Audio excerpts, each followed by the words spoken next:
There is a silent thief living inside your mind, one that steals your peace long before you realize it's gone.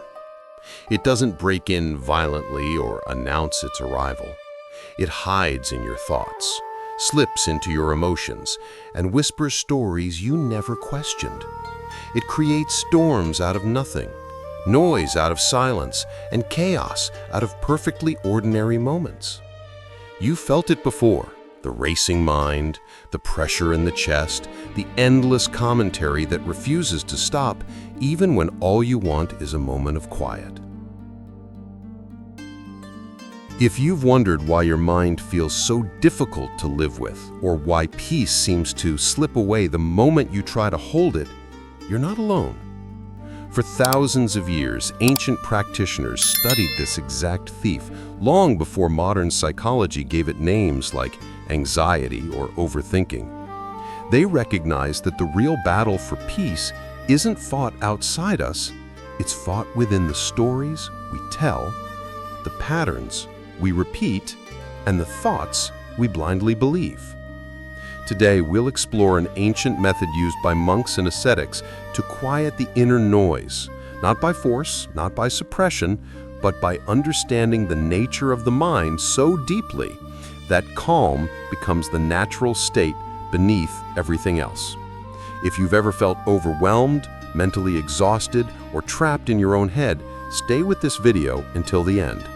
What you're about to learn may become the turning point in how you relate to your mind for the rest of your life.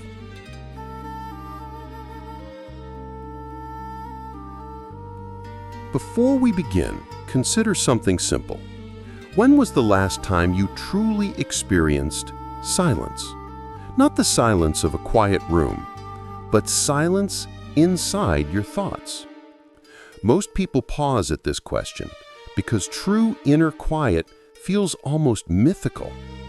Thoughts keep jumping, emotions keep shifting, and the mind feels like a restless animal we can't tame. But ancient wisdom teaches something radically different. The mind is not the problem. The noise is not the enemy. The real issue is that we've been taught to interact with our thoughts in a way that fuels the chaos instead of dissolving it. Imagine your thoughts like a wild river.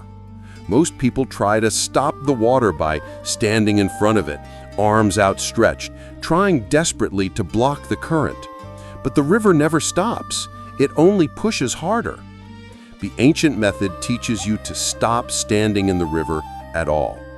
When you step onto the riverbank, the water keeps flowing, but you no longer feel dragged, pressured, or overwhelmed.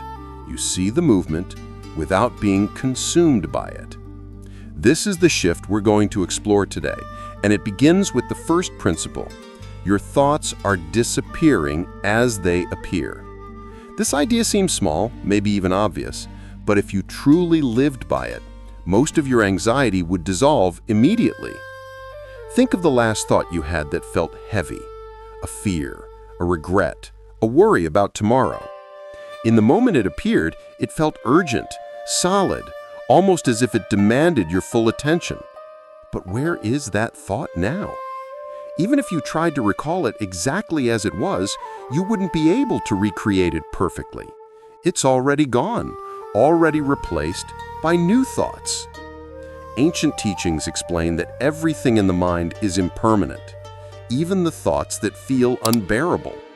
But the thief inside us convinces us that every thought is important, meaningful, dangerous, or worth analyzing.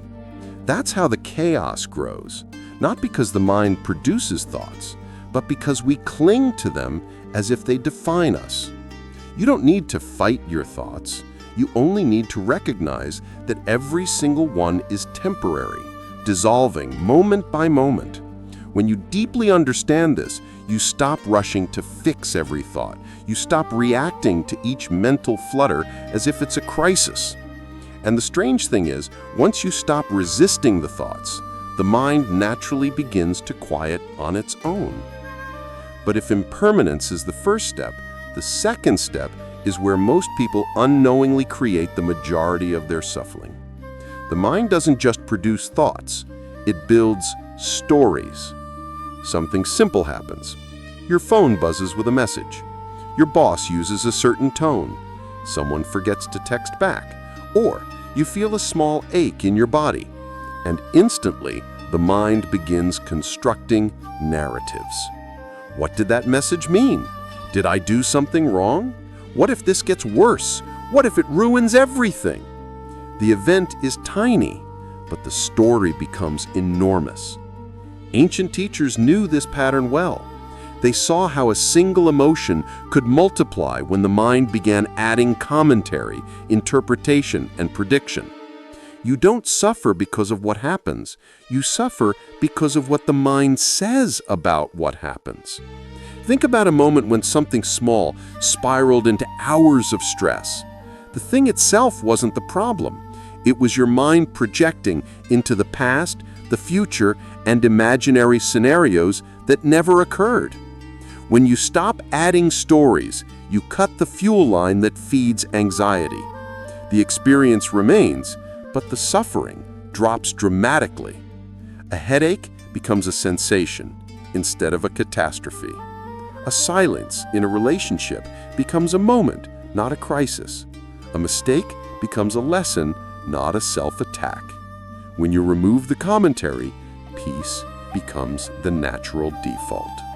But there is a third principle, and it's the deepest one. It points to a truth that can completely transform your relationship with your mind. You are not the thoughts. You are the awareness noticing them. This realization is not merely philosophical. It is a functional shift in how you live moment to moment. Imagine sitting by the ocean.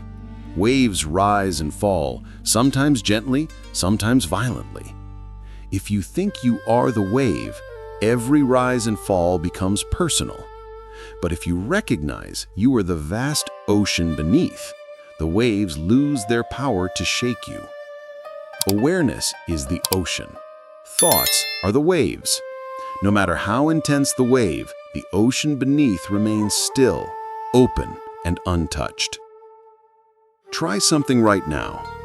Instead of focusing on your thoughts, focus on the simple fact that you are aware.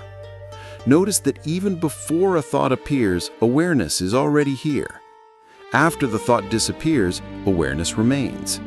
Thoughts come and go, but awareness is constant. Thoughts change shape, pace, and emotion, but awareness doesn't.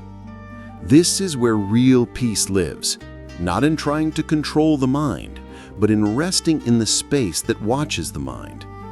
When you shift attention from the thought to the awareness that notices the thought, the noise loses its grip. It's like turning your head away from a chaotic movie playing on a screen. The movie keeps running, but you're no longer lost inside it. These three principles form a pathway to inner quiet that doesn't require force, discipline, or superhuman effort. You don't have to stop thinking. You don't have to win a battle with your mind. You don't have to chase away thoughts or cling to peaceful moments. You only need to understand how the thief steals your peace, and then the theft stops automatically. But this method goes beyond intellectual understanding. It invites you to experience the shift directly. The next time a thought feels urgent, remember its impermanence. Watch it dissolve without interfering. The next time a simple moment turns into a dramatic story, pause and separate the raw experience from the narrative being added on top of it. And the next time your mind feels turbulent, take a single breath and notice the awareness behind the turbulence. When you practice these steps, even briefly, something remarkable happens. The inner storm loses its intensity. The thoughts continue, but they no longer drag you into them. The emotions rise and fall, but you no longer drown in them. You begin to inhabit a quieter dimension of the mind, one that was always there, just buried beneath the noise. The ancient method was never about eliminating thought. It was about eliminating the illusion that thoughts define you. The silent thief inside your mind survives on one thing: your identification with the noise. It whispers, "This thought is who you are. This emotion is permanent. This fear is urgent. This story is true. The moment you stop believing that whisper, the thief starves. You reclaim your peace not by fighting the mind, but by recognizing that you are more than the mind. When you stop chasing the waves, the ocean of awareness becomes visible again. When you stop following the monkey, the mind returns to stillness. When you stop adding stories to reality, life becomes simple, clear, manageable. And here's the final truth. Inner quiet is not something you must achieve. It is something already present beneath the layers of noise. You don't create peace, you uncover it. You don't manufacture calm, you return to it. The noise fades when you stop feeding it. The storm ends when you stop walking into it. The mind settles when you stop shaking it. When you truly understand these principles, peace stops feeling like something distant or fragile. It becomes the foundation of your inner life. If this message spoke to you, take a moment to share your experience in the comments. What part of the mind feels the most restless for you? Where do you notice the thief stealing your peace? Your reflection might help someone else who feels alone in their struggle. And if you want to keep exploring methods like this, ancient, practical, transformative, make sure to like this video so YouTube knows it helped you and subscribe so you don't miss the next one. There is a long journey ahead, and together we can learn to navigate the mind with clarity, wisdom, and quiet strength. Thank you for watching.